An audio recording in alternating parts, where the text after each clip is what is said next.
कधीच नाही चुकणार तुमचे फेवरेट टीव्ही शोज झी5 सोबत, तेही एकदम फ्री। मोहन, सगळ्याकडे जातीने लक्ष दे हं तू, आणि मला अपडेट देत राहा. हो वहिनी, तुम्ही काळजी करू नका, मी सगळं बघेन. आणि एक ईमेल आलाय, तो दादासोबत डिस्कस करतो मी. बर. आई प्लीज आत येऊ का? आई आय एम सॉरी. काय झालं आई?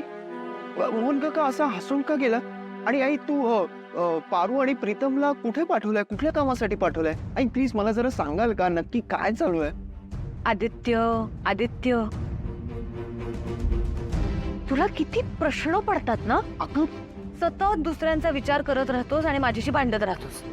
तुझ्याशी आय एम सॉरी. मला भांडायचं नाहीये, पण प्लीज सांग ना. मी म्हणाले का नको भांडूस म्हणून? तू भांड माझ्याशी, बोल, तुला जे काही पटत नसेल ते मला सगळं सांग, पण सत्याची बाजू कधीही सोडू नकोस. हेच शिकवलंय मी तुला. सत्यासाठी आपल्या लोकांच्या विरोधात उभं राहायला लागलं तरीही चालेल, आणि तू तेच केलंस. आमचे संस्कार कुठेतरी तुझ्यात जिरपतायत हे बघून खरंच आदित्य खूप आनंद झाला.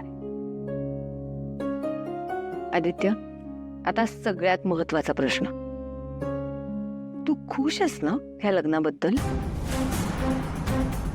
अनुष्का आवडते ना तुला? आई मी कधी असं त्या अँगलनी विचार नाही केलाय. तू पसंत केलंयस तिला, ती तुझी निवड आहे. माझ्यासाठी हे सगळ्यात जास्त महत्वाचं आहे. म्हणजे तिच्याबद्दल अशी काही विशेष वेगळी भावना नाहीये. म्हणजे ती छान आहे, पण यु नो ते आतून असं एक फिलिंग असतं ते नाहीये. पण प्लीज तू याचा काहीतरी वेगळा अर्थ काढू नकोस आई, प्लीज. हे बघ, मी खरंच तिला समजून घेण्याचा प्रयत्न करतोय. थोडा वेळ लागेल आणि मी समजून घेईन तिला. बरं. आई हे बघ, मी काय म्हणतोय, अहिले मॅडम, मीडियावाले आलेत बाहेर. आलेच. एक मिनिट, अजून एक प्रश्न आहे. हे काय आहे, प्रेस कॉन्फरन्स? चल बाहेर, तुझ्या सगळ्या प्रश्नांची उत्तरं मिळतील तुला. आई पण ऍटलीस्ट मला काहीतरी आयडिया दे ना. चल. अरे मी तिथे असं ब्लँक वाटेल. अहिल्याने ही प्रेस कॉन्फरन्स माझं कौतुक करण्यासाठीच भरवलेली असणार आहे. अशी ती पारू बाबतीत नेगेटिव्ह झालेलीच आहे. गड.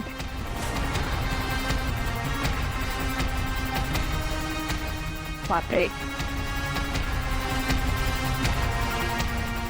त्या व्हिडिओचे व्ह्यूज वाढवण्यासाठी, शेअर्स खरेदी करण्यासाठी माझा वेड्यासारखा पैसा खर्च झाला. असो, पण त्याचे रिझल्ट दिसतीलच ना. मी बेस्ट ब्रँड अँबॅसेडर आहे हे प्रूफ होईलच, आणि मग अहिल्याचा माझ्यावरचा विश्वास वाढेल. I am so sure about it.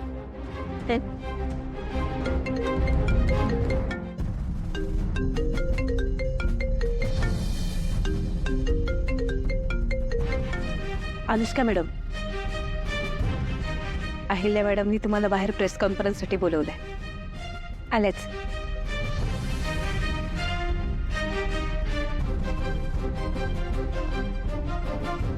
ही दिशा का सतत कॉल करतेय? ह्याच्यासाठीच करत असेल की माझ्यासाठी काय करतेयस, प्रयत्न करतेयस की नाही?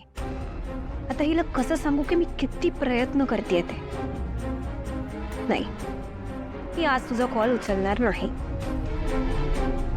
हिचा कॉल उचलून मला माझा मूड ऑफ नाही करायचा.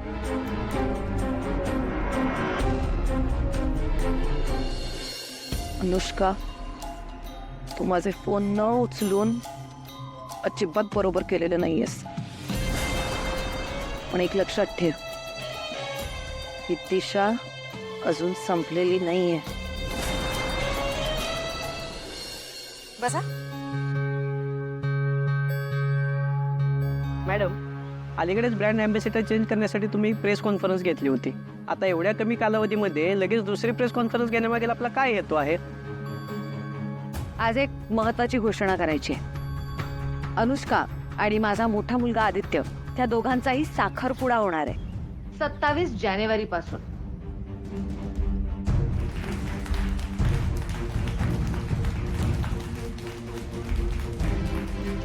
पण या तर तुमच्या ब्रँड अँबॅसेडर आहेत ना.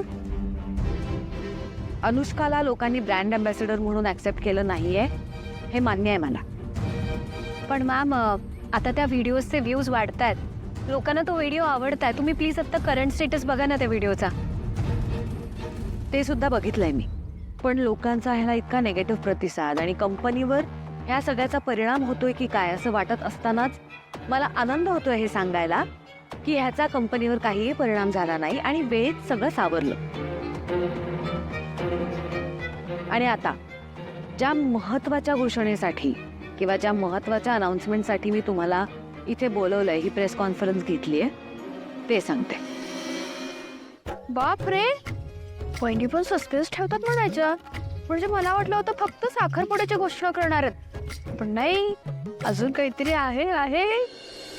पारूला ब्रँड अँबॅसेडर पदावरून का काढलं याचं कारण मी तुम्हाला आज सांगणार आहे. या अहिल्याला काय पडली आहे जुनं करून काढायची? झालंय ना आता सगळं. गेली पारू, आता मी आहे ब्रँड अँबॅसेडर.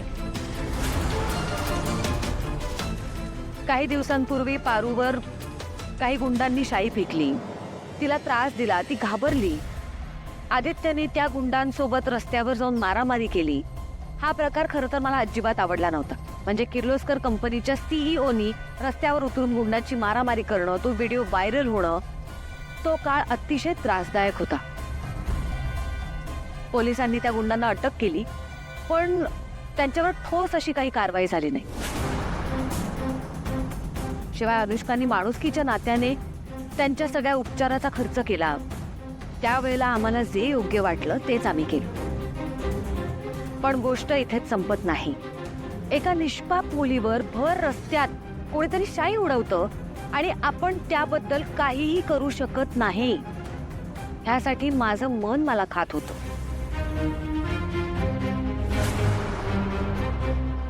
आणि म्हणूनच आज प्रीतम आणि पारूने जाऊन पोलीस स्टेशनमध्ये त्या गुंडांविरोधात रितसर तक्रार नोंदवली.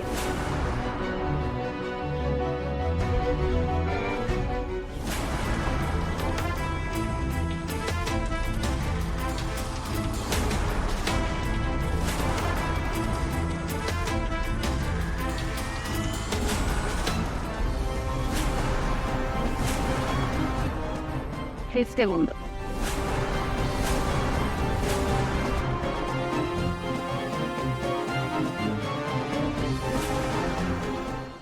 झी5 ॲप डाउनलोड करा आणि पहा सर्व एपिसोड्स एकदम फ्री.